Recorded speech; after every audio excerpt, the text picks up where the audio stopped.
My truck has pretty sloppy steering, so I checked it. Look how much the wheel moves. It shouldn't do that. When you zoom in, you can see that upper ball joint moving. The upper ball joint is bad.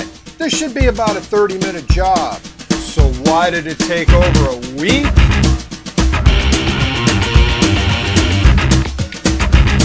Hola! I'm Mike, the backyard mechanic. This video is not specific to Tacomas, but my Tacoma sucks. Not all Tacomas suck. Mine sucks. It's been a Texas truck its whole life, but it has rust. I think this thing was parked for 10 years in a saltwater swamp. I lived in Michigan for half my life, and I know how it feels to be waist deep in rust. This one is for you, Rust Belt. The truck has arthritis. It needs a joint replacement. This should be a pretty straightforward fix. Did you hear that? What does that mean? Ball joints are supposed to be simple. They're not. Every one of them is its own unique little snowflake. Ball joints are woke. Don't desecrate the flag. The first step is to remove the wheel. The lugs were broken free when it was on the ground, so they just need to be zapped off and the wheel moved aside. 2 bolts in the back hold the caliper on. It twists out and I hang it from the coil spring with baling wire. Then the caliper bracket has 2 bolts holding it on. Now the rotor slides off. The rotor comes off. Okay, the rotor is slightly stuck, probably due to the saltwater swamp causing it to be fused to the hub with a solid layer of rust. Fortunately, most rotors have a few threaded holes. I put a few metric bolts in there, tighten them up evenly. This was way too hard, but I got it off. That's what she said? Oh, crap, I forgot about that guy. The brake dust shield is held on with 3 10mm bolts. You can't remove it, but you can spin it out of the way now. Before going any further, the ABS speed sensor needs to be removed. A tiny screwdriver is used to pry up and hold the retaining hook while I push, pull, pry, and drag this clip off of this 3,000-year-old Egyptian sarcophagus. If I'm not dealing with rust, I'm dealing with sand. The sensor is held in with a 10mm bolt, and I do manage to get the sensor out in spite of the curse of heat. Before removing the ball joints, the tie rod is a bit of a warm-up. The cotter pin is straightened and pushed out, and the castle nut is taken off. I tried putting the tie rod in timeout, but apparently it doesn't respond well to positive discipline. So I beat it with a pickle fork. That got it to cooperate. Now I can concentrate on the ball joints. The lower cotter pin should be a breeze. It's just a cotter pin. Pulling doesn't work, but tapping it should not work. This cotter pin seems to be molecularly bonded with rust, so I sprayed everything with PB Blaster. The way PB Blaster works is you spray it on in intervals, so I rubbed socket's belly for a while. After 15 minutes, I hammered on the part and sprayed it again. Rubbed socket's belly, hammered on the part and sprayed it again, and I repeated this for 24 hours. And apparently, this was a world record. Go figure. Now that the PB Blaster has had a chance to debond the rust, I used side cutters so I could get a good grip on the pin and use some leverage. No. Maybe holding it with pliers and hammering on the pliers? No. Putting a nail through the pin and grabbing that with vice grips gives me huge leverage. Now I can hammer on that. Yeah, it looks like the pin is moving, but it's just stretching the loop.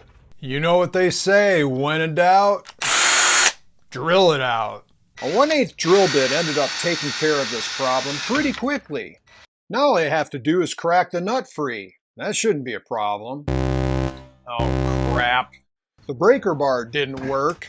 Putting a pipe on it didn't work. Impact wrench didn't work. Time to get medieval on this flower. A very aggressive flower. I torched that nut for several minutes. Then the impact wrench? Nothing. You know what they say, when in doubt, grind it off? Actually, this is a better solution than the torch. The torch immediately cooks the grease and ruins the ball joint. I need a new one now. If I would have just ground off the nut in the first place, I could have had just bought a new castle nut. I got this gear wrench ball joint separator and I'm glad I did. It's like a pickle fork with a ton of extra leverage. Hammer it on, tighten it up, hammer it, tighten it, and it pops off. These are great. You want one? They're only 25 bucks. Link in the description. Use that link. I get credit. I figure for everyone that sells, I get about probably 30 cents. What can you buy for 30 cents? I get 30 cents. The upper cotter pin is straightened and pulled. It's pulled. Okay, it's hammered and tapped a bit, and now it's pulled. Okay, it's pulled out. Now what kind of nightmare is this top ball joint nut gonna be? Oh, it came right off. Didn't that nut understand the theme of my video? Now the hub can come off. The top ball joint comes out. Now the bottom, oh holy crap. Who designed stuff like this? The lower ball joint doesn't come out. It's captured by the bracket that's holding it in. This bottom bracket is removable. That's weird, but whatever. At least they weren't rust welded on. Now the hub drops right off. Let's look at this hub for a minute. If you wanted to replace the wheel bearing, and this one is suspect, this back cover needs to be pried off. We can get a look at the spindle nut, but that's as far as we go. Yeah, I could loosen it, but the bearing race needs to be pressed out. You can't DIY that thing unless you own an engine repair shop and a 20-ton press. So is the bearing good? It's good enough. Time to press out the ball joints. I've done this before, so it should be a piece of cake. Now what? I looked into buying a ball joint press from Amazon, but the affordable ones were junk and the good ones were not affordable ones, so I rented one from O'Reilly. The receiver tube was set up with the clamp and cranked until it just wouldn't crank anymore. I thought maybe it was because the tubes were not the right size. I tried this 3 times. I took the clamp off and inspected the joint. Wait a minute here. This thing is flopping around inside the hole. That's what she said. Yes, she did. She also said something about peanut butter. I tried prying it out, but that didn't work, so I cut the boot off so I could understand the situation. Look at this. There's a snap ring in there. How was I supposed to know that? The instructions don't say anything about a snap ring, although they do say I owe the bank $200. The snap ring was popped off with my channel locks and, oh my god, did I even need a press? The lower ball joint can be addressed now that I know what I'm doing. I don't even hear it anymore. I put the receiving tube on and even tapped it in place, and then tightened that clamp until it stopped. So I cleared the sand and rust out of the way so I could understand the situation. Look here, there's a C-clip in there, on top. I would say, how was I supposed to know that? But at this point, I'm thinking I might be the problem. The C-clip was taken off in pieces. Did I press it out? Nope, I just hammered it out. Good thing I didn't buy a press, but I still should buy a press and make sandwiches. The plan for this repair was to keep costs down, wait a few days for parts, but save a lot of money over using O'Reilly or the dealership. I found this Moog ball joint on Amazon. Is it possible to buy a quality car part from Amazon? I don't know, but Moog is a reputable brand, so this should work. I'll save you the foreshadow warning. It didn't work. It didn't fit in the hole. That's what she said. Hold on a minute.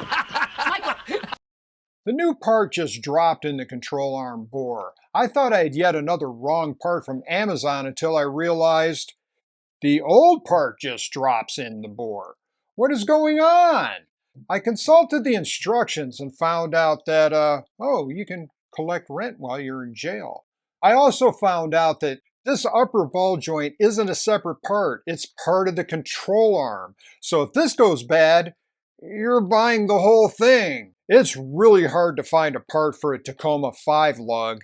Everything is for a 6 lug, which is almost a completely different vehicle. I need to start reading the fine print and not just look at the pictures. Oh, a train. Fortunately, I know the part number is that, and I can search by it, get to a dealer website, and wow, it's $290. But the MSRP is $416, so I'm saving 30%. Why would I go anywhere else? You know, Rock Auto has hard to find parts like this. I wonder if, hey, it's only 40 bucks here. Maybe I should still buy it from the dealership, or maybe I should just light my wallet on fire while it's still in my pocket.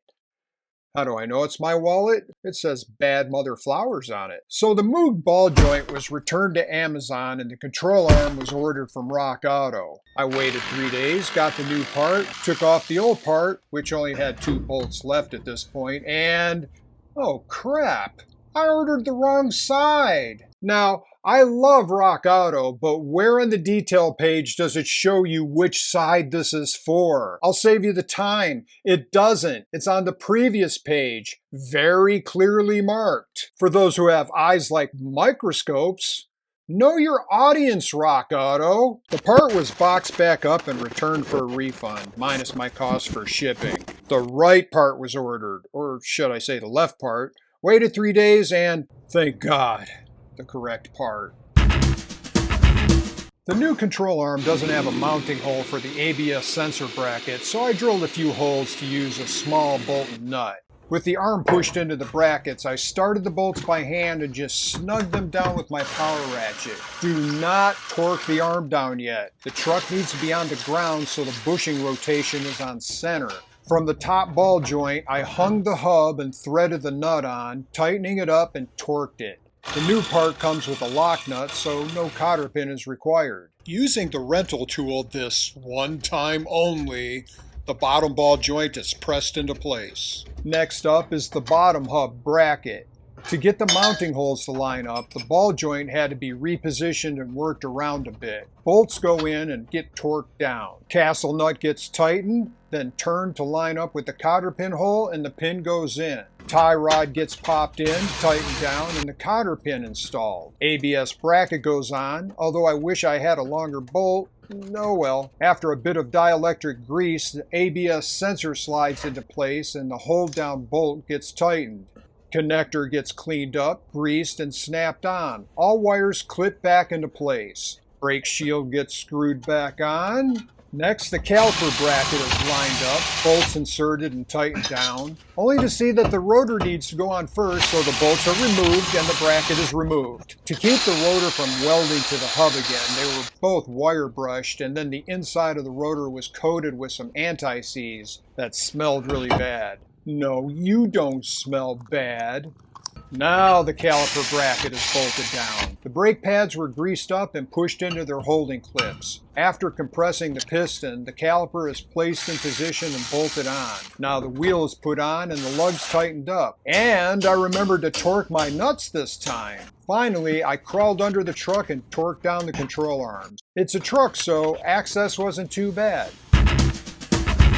Now to test it out, start the truck and, not to worry, I have the Trecure 8000 amp battery jump starter. What? You still use jumper cables? Do you still communicate using the telegraph? Do you use an outhouse? Oh wait, I know why you don't have a jumper pack. You travel in a horse and buggy. You totally don't need one. This is an old battery and the truck has been sitting for a couple of weeks. The cables are plugged in, connected to the battery, powered on, boost activated, and the truck starts. Seriously, buy this. It's 50% off and more powerful than all my other jumper packs. Link in the description. I get credit. Yada yada.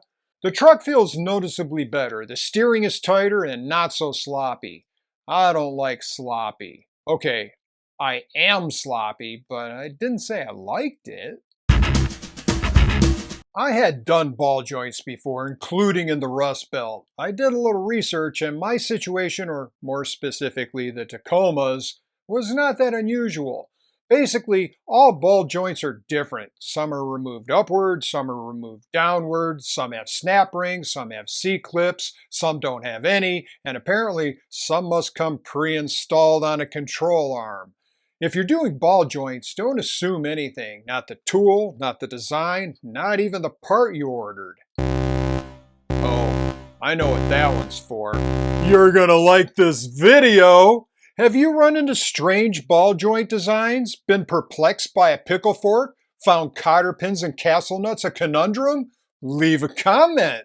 And keep it PG, or at least PG-13. It's a ball joint. Or should I say a ball joint? Oh, geez. These comments are going to be awful. Oh, I've got a fan online. Hey, fan, did you like the video? For some reason, when you were hammering those ball joints, I could feel the pain. Then I realized I was banging my head on the desk. I'm not sure how long I was out, but when I woke up, your video was still playing. So I knocked myself out again. Thanks, fan. Did you like the video as much as the fan? Well, hopefully a little more than that. If so, you should subscribe. And don't go anywhere, there's more videos to watch, like how roadside service sucks. It's changed over the years and it's really bad. I have the solution. But I won't be needing roadside service for the Tacoma. It's fixed and I shouldn't have any more problems. Anybody wanna buy a truck? It's not just the truck. I think I'm getting rusty. I tried to click off this video, but I couldn't move. I think I was frozen in sheer boredom. After watching this, I wanted to beat you with the pickle fork. Ball joints don't get enough credit. They carry the weight, they take the abuse, they never complain. Basically, they're me. The upper ball joint is bad. This should be about a 30-minute job. So why did it take me over a week? Oh, and happy 250th.